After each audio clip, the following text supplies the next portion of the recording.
this whole 5 weeks now has not been a positive if you want Jalen Hurts to be the long-term starter of the Eagles.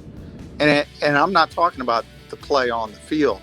I'm talking about the Eagles' scale back in philosophy from the RPO, throwing the football off the RPOs, to the more, okay, we're going to sit back and run the football.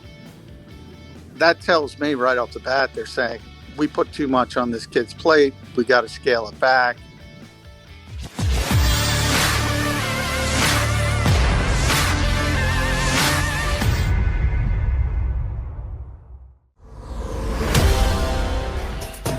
Welcome back. Live post-game show. Mark Farza, Derek Gunn, Devin Caney with you now from Lincoln Financial Field, brought to us by Mesa Law and Associates. If you need a tough injury lawyer, call Mesa Law. Call Joe Mesa. John McMullen joining the live post-game show. What's going on, John? Well, I wish I was at Lincoln Financial Field. Of course. I'm at MetLife Stadium. So no, that's me. I got to drive. That's me not putting my words in the best position to make the right statement. No, my apologies. John, just from post-game reaction, looking at this team and looking how Sirianni addressed the media after the game, what did he have to say most notably about the turnovers in this game? Well, I think everybody took accountability. Certainly Jalen Reagor did and should have, and I do give him credit for coming out and speaking to us. Boston Scott did, and obviously Jalen Hurts did as well. So that part of it is good, but I mean, you also have to be realistic and say, this is a game you have to win. I mean, you have to win this game. You're clearly the better football team. We all know what the turnover margin means in the NFL. Well, you turned it over 4 times, and the Giants got to scratch and claw to get out of here with a victory, which kind of tells you just how limited they were, especially on a short week when they fired their offensive coordinator. News broke that Dave Gettleman, I shouldn't say broke because everybody knew it's most likely he's not going to be back moving forward. Everything was against the New York Giants in this game, and the Eagles ran for 200 yards again. And they somehow couldn't win a football game. It's pretty amazing, actually. Hey, John, I've gotten word that Miles Sanders was dealing with an ankle issue. Yeah. Did anybody talk about how severe the ankle issue was and if it was going to cost him to miss another game in the immediate future?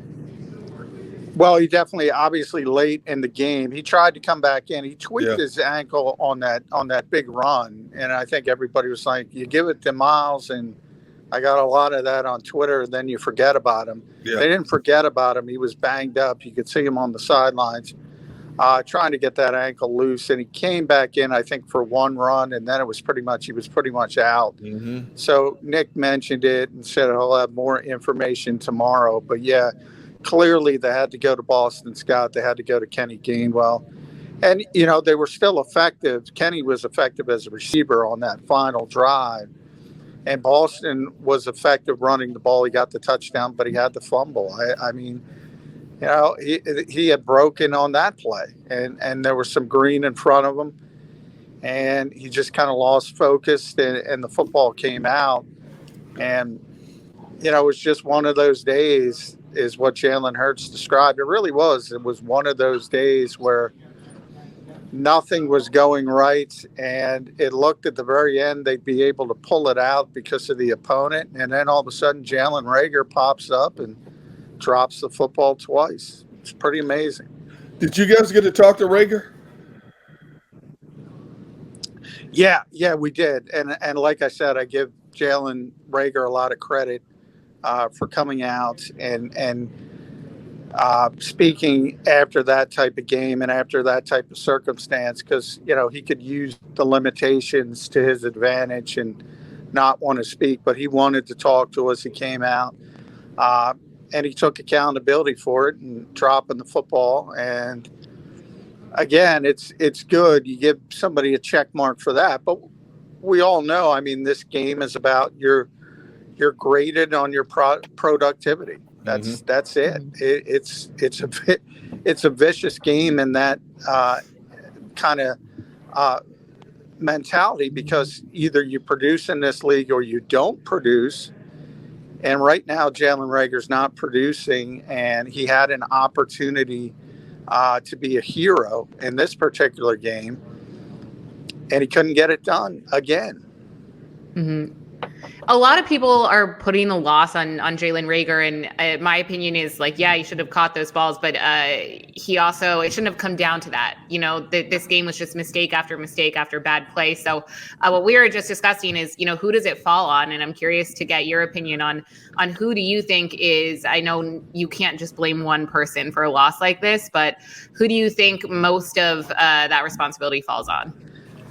Well, I think most of it falls on Jalen Hurts. I mean, it was certainly his worst game as a thrower, I think, this season. I mean, he was really, really bad in the first 35 minutes of this game or so. And that decision at the end of the half where he threw remember, he had 2 red zone interceptions, not only 2 interceptions, but 2 in the red zone, where if you just take the Jake Elliott gimme field goals, you're up 6-3 instead of down 3-0. So from that standpoint, you got to make the right decisions, even if you're playing it a little bit cautious, and get out in front of a team that is not equipped to play from behind. Needless to say, you saw that Giants offense. It was as bad as advertised, and the defense certainly held their water. Anytime you give up 13 points on the road in this league, you should win the game. And as I said, you know, +4 turnover margin, and the Eagles had a chance to win it, and the waning seconds, that kind of tells you how bad the Giants are. And I think the Eagles are going to look back at this game and say, man, this one could haunt them. When you talk about making the playoffs, not making the playoffs, this game could be the difference. John, the first interception, I want to go back to that, because on the broadcast, Mark Schlereth he alluded to the idea that there might have been pass interference. We never saw a replay of the play. Thanks a lot for that, Fox Sports. But when it came to that particular play, did you get a good angle on it? Can you take us through that first interception? The first one, I heard about the pass interference on social media. I didn't see it live. I certainly didn't get the thought process that it was only an interception because of interference. The thought I got from seeing it live was that Quez and Jalen weren't on the same page, and Jalen expected Quez to come further to the middle of the field, and he sort of stopped his route. I don't know if that was because he thought it was a scramble drill at that point, but I think it was more about those two not being on the same page than anything else. Okay. Hey, John, any explanation for why Goddard wasn't more involved in the game plan, or did they blanket him, or was he just not a part of the equation today? Yeah, they were definitely, especially on third down, they were bracketing Dallas Goedert. That was their game plan. That was the Giants' game plan. It was pretty evident, and in fact, early on, they were trying to take him away. Remember, when you look at this team's offense over the past month, the Eagles, it's been obviously very run heavy, and the only 2 players getting targets were Devontae Smith and Dallas Goedert. So the Giants, Patrick Graham knew that coming in. It was his design to try to take away the comfort of those 2 receivers for Jalen Hurts. I think the Giants did a good job, especially with Goddard. I know Devontae Smith seemed to be upset late when the football wasn't going his way, and other receivers were dropping the football. So that's something to keep an eye on. But no doubt the Giants knew those were the Eagles' only competent pass catchers. They tried to take them away. They did take them away. And it was the right decision because the other guys couldn't step up. They just could not step up. I mean, on that note, I know Devontae Smith was apparently frustrated at the end that he wasn't targeted. Did Nick Sirianni address play calling at all as a factor in this loss? Yeah, he was asked. Obviously, it's why aren't you running early every time he passed? Why aren't you running the football? I do think people kind of forget that there's got to be sort of two masters served here. Yeah, you want to win football games, Right. and the easiest way for the Eagles to win football games right now is to run the football because they run it, as we said, for 200 yards in 4 out of 5 games, and the other one was 170, whatever it was, 170, 180. On the other hand, you want to develop the quarterback, and if you're hiding the quarterback, I've been saying this for weeks, it's not sustainable. I mean, at some point, somebody's going to roll in here with a good defense and say, all right, we're going to put 8 people in the box and just, I don't care what you do running the football. We're going to stop it. And the Eagles have to find out about this quarterback as well for the long term. It seems like Philadelphia's this week to week. Last week, I was joking to Damo. I said, get ready, get your Hall of Fame, presentation ready, because everybody had Jalen Hurts. Oh, he's the answer. He's the long-term answer. He's it. He's the guy. And now this week you say, he's not the guy. Well, it's a process. And from the Eagles standpoint, they're trying to figure out if he is the guy. And part of being the guy as an NFL quarterback, let's be honest, is throwing the football.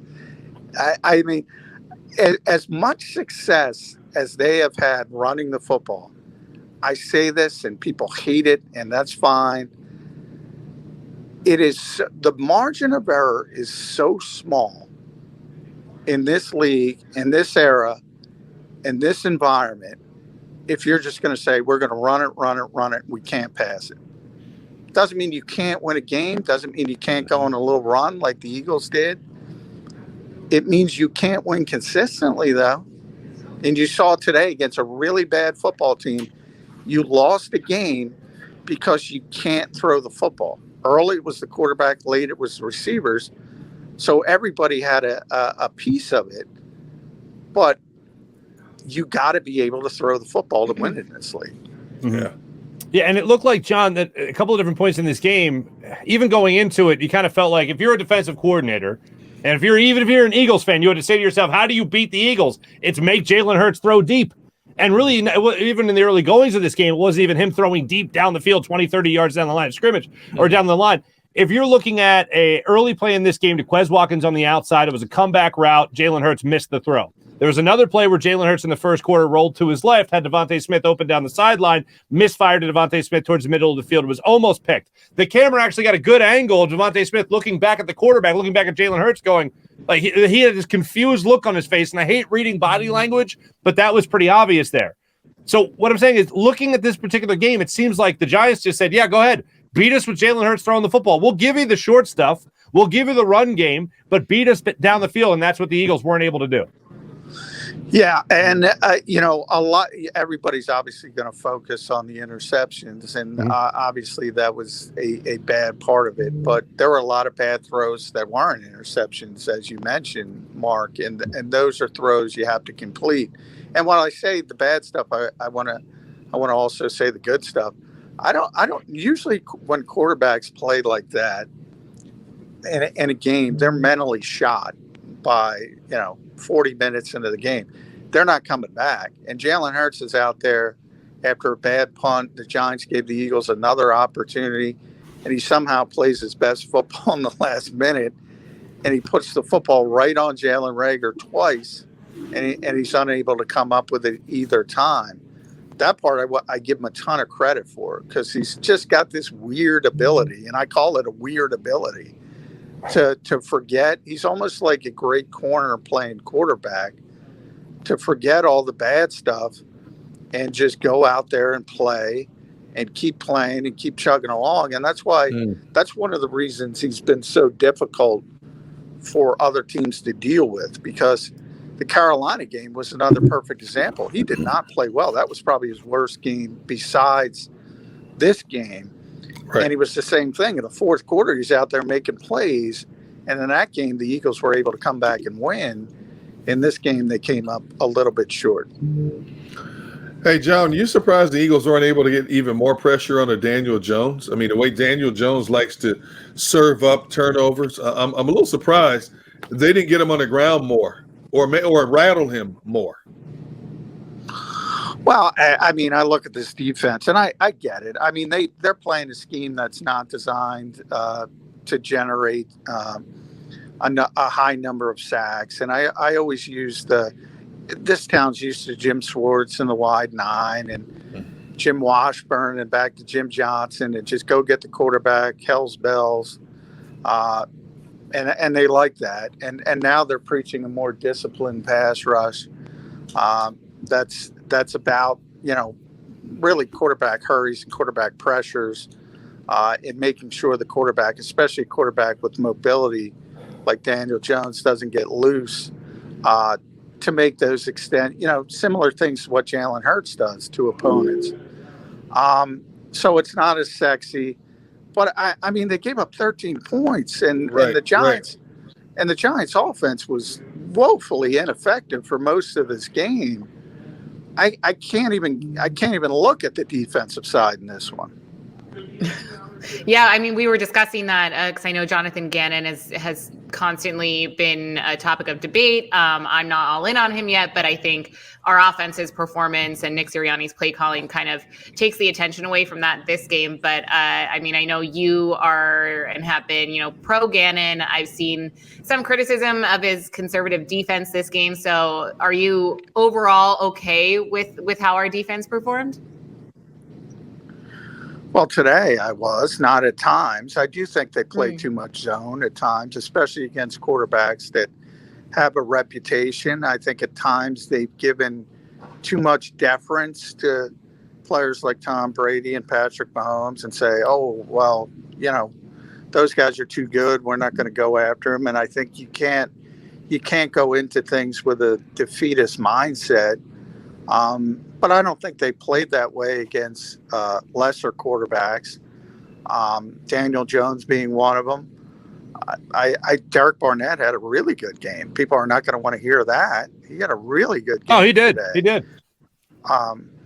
I think they had 5 tackles for loss. The one sack they did get shouldn't even have been a sack. I mean, Daniel Jones was trying to keep the clock running.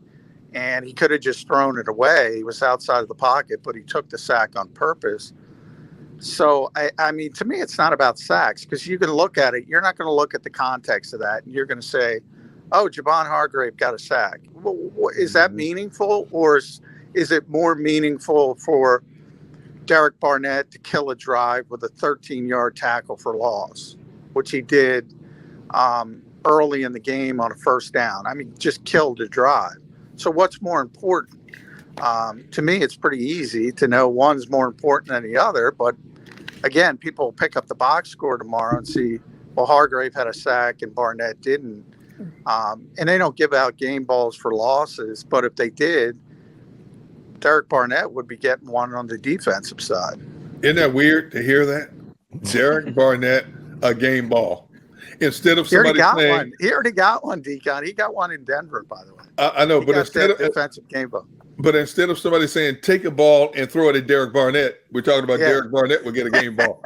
Man, it's a he's actually, and again, I know he's one of those players that I always joke with Jody Mack on Burst 365 because when Jody gives up on a player, he gives up on a player. He just closes the book on them, and they're done. They're dead to him. And Derek Barnett is dead to a lot of Eagles fans. He's been playing really well over the past month. My favorite thing was when he celebrated somebody else's penalty. That was my favorite part. Like, yeah, you bask in that, Derek. Bask in that for just a second. Here's what we've talked a lot about, and I want to go back to the offense here and talk about those 3 interceptions. But we've talked a lot about Jalen Hurts kind of climbing that mountain towards at least winning next year as the Eagles starting quarterback. Forget about the franchise conversation for just a second. But he's climbed that mountain more so over the last 3 weeks than he has fallen down that mountain. How many steps back is a game like this in your mind, John McMullen? That's a good question. Well, it's a significant step back, I will say. I don't think the Eagles. Well, I know the Eagles aren't they don't have these massive mood swings. When he plays poorly, they're not going to say, okay, this isn't the guy. When he plays well, they're not going to say, oh, we're going to stop looking at every other quarterback. So it's always been more of a tempered approach. But even through this streak where people have started to, and even Ian Rappaport put out sort of that report on NFL media this morning that the Eagles are seriously considering moving forward. Well, they've been seriously considering it the whole time. But jokes aside, this whole 5 weeks now has not been a positive if you want Jalen Hurts to be the long-term starter of the Eagles. And I'm not talking about the play on the field. I'm talking about the Eagles' scale back in philosophy from the RPO, throwing the football off the RPOs, to the more, okay, we're going to sit back and run the football. That tells me right off the bat, they're saying, we put too much on this kid's plate. We got to scale it back.